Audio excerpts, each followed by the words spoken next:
In this specific video, you're going to learn how to restore a previous backup of your WordPress blog. The first thing that you will want to do is, of course, to go to the Xcloner panel. So it's located under the plugins section. And if you watched the previous videos on setting up the configuration settings, then you should have everything ready to go. Now I want you to leave that tab open and in your browser create a brand new tab and go to your cPanel. Under your cPanel or whatever web hosting panel that you're using, you're going to need to create a brand new MySQL database. So if you are using cPanel, scroll down all the way to the bottom and click on the MySQL database wizard. So we're going to go ahead and create a database. And you'll want to create a username and password. Add all privileges for the user to that database. Click on Next. And that's it. So make sure that you keep this information that you have created, the database username, and the database password. So once you have this information in hand, now you can actually restore your previous backup. At this point, you will need to go to the FileZilla FTP program and make sure that the WordPress folder or wherever you saved the WordPress files, the main folder and the files underneath need to be changed to 777. And you can always change it back so that you can cover your tracks. After you have done this, you can go back to the browser and we can begin the restoration process of the previous backup. So I'm going to click on View Backups, and you're going to select the backup that you want to clone. Click on Clone, and enter your details. So enter the website URL, which in this case is http://www.yourdomain.com, and make sure that there is a slash at the end of the domain name. The FTP hostname is ftp.yourdomain.com, and your FTP username is the username and the password, and then the FTP directory in my case is going to be public_HTML/, and make sure there's a slash at the end. Some of you might be htdoc/ or http:/. Click on incremental transfer and click on continue.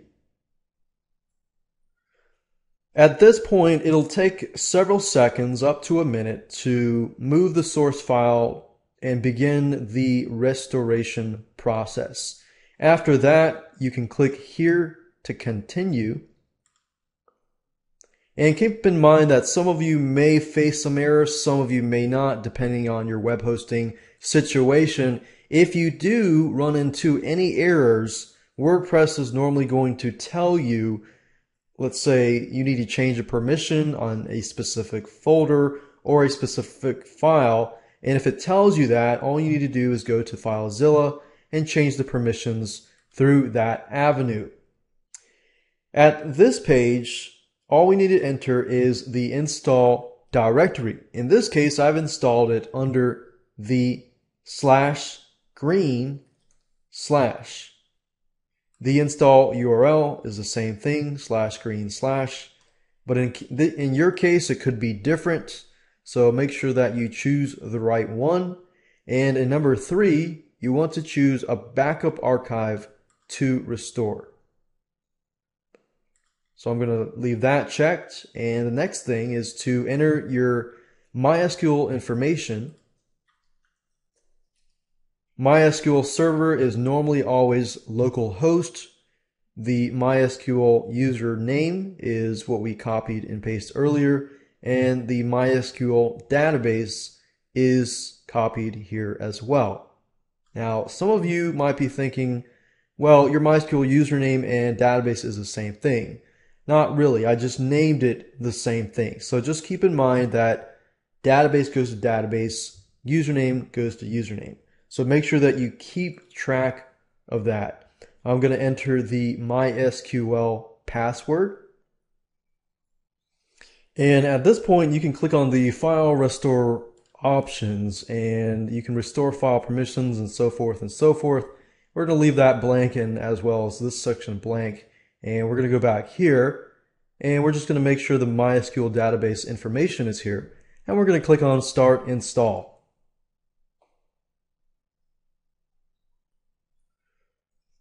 And within a few seconds, the backup files have been restored. Now we need to restore the database. So it says, please click here to continue with the database import. So simply click on this link.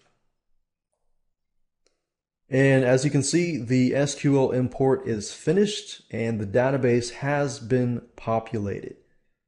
So the whole idea here is in order to restore the database, you need a brand new database. So don't include your current database information. Make sure that you create a brand new MySQL database. So as you can see, everything is back to normal. Now, there are a few things that you need to keep in mind. If you log out and you notice that, hey, wait a minute, I can't log back in. Well, what happened was it reset everything. So the best thing to do is simply click on lost your password and enter your email address. Click on get new password and then confirm it there and then log back in. So I paused this video and went ahead and reset my password. I can log back in. And there's one more thing that you will need to go do. If you go back to Xcloner, you will notice that you have an error at the top here. All you need to do is just go to your settings and go under MySQL and change the database, the username, and so forth to the brand new database information and click on Save, and you'll notice that everything works again. So from this point on, you have successfully restored a WordPress backup.